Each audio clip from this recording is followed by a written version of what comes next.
Well, what we have here, using all these terms, there's a few things that we need to understand. So we're talking about reflexes here. These are things that you don't have to learn, things that you as an organism are born with. And so anytime you're born with something, or you don't have to learn something, you can always think of that as unconditioned. So we have unconditioned, and then there's stimulus. An unconditioned stimulus is something that we as an organism respond to without any previous training. Water. You don't have to be like, you know what? My parents never taught me that I need to drink water, so my body can't take in water. No, you're born with the ability to take in water.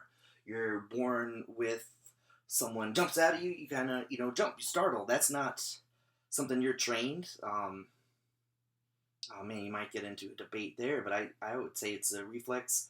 I don't really got to do it to a baby. See if a baby jumps. If a baby jumps, then you're born with it. Otherwise it's learned.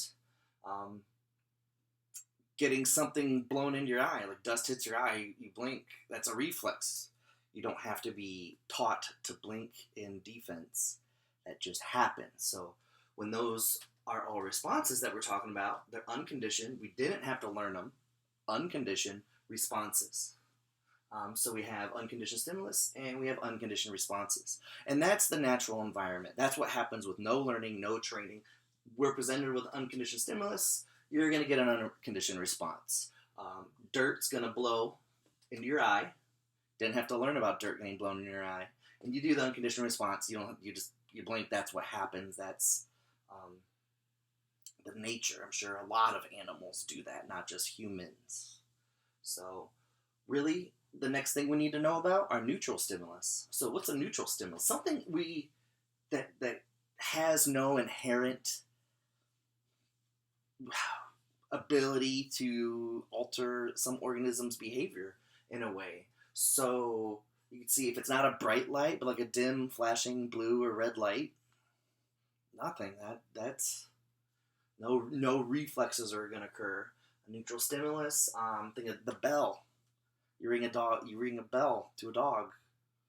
Cool, awesome. The dog is hearing a bell. Nothing happens there. So you have a neutral stimulus. And what happens after a neutral stimulus? Nothing. It's neutral. There's just something that's going on.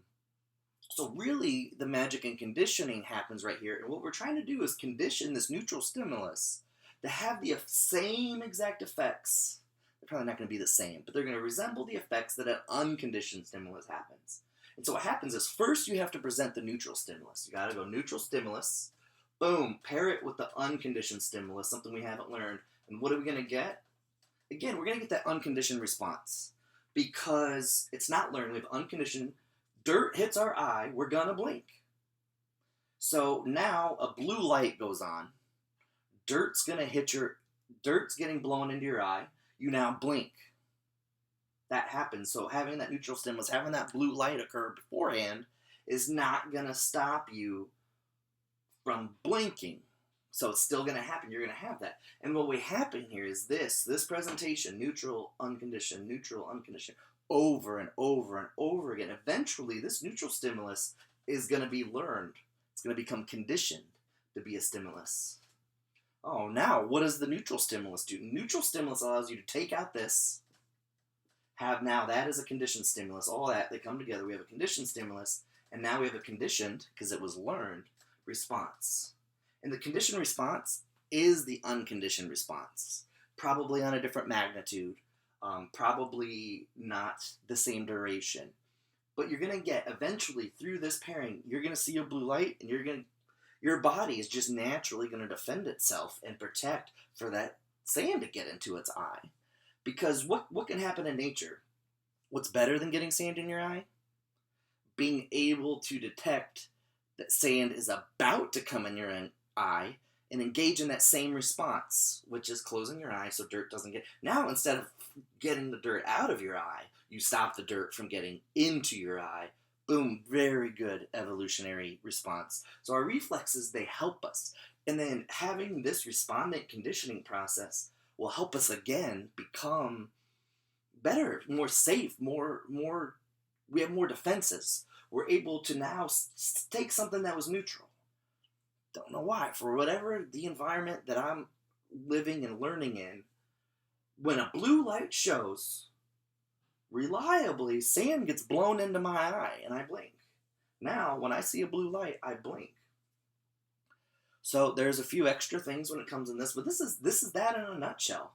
So Pavlov rang a bell, made a tick. I'm gonna say rang a tick for you sticklers out there. Made a tick. Oh no, didn't make a tick. Presented food. My bad. Unconditioned, unlearned. Presented food. Boom. Dog salivated. Like, oh yeah, we're gonna eat food. We gotta get ready. Our digestive tracts. Gotta get ready to eat food. Boom, happened. Ring a bell. Nothing happened. Ring a bell, presented food. They started to get ready to eat.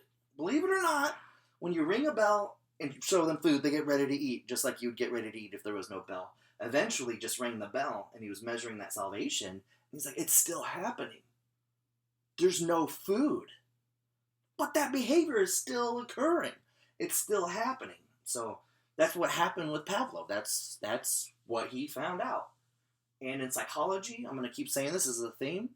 Either you try to describe what is happening with a word, or you name it after someone. That's what happened. So Ivan Pavlov found it out. We call it Pavlovian conditioning. I don't know what the history is behind calling it classical conditioning, but I know eventually call it respondent conditioning because respondent describes what's being conditioned. So with respondent behavior, the response is being conditioned.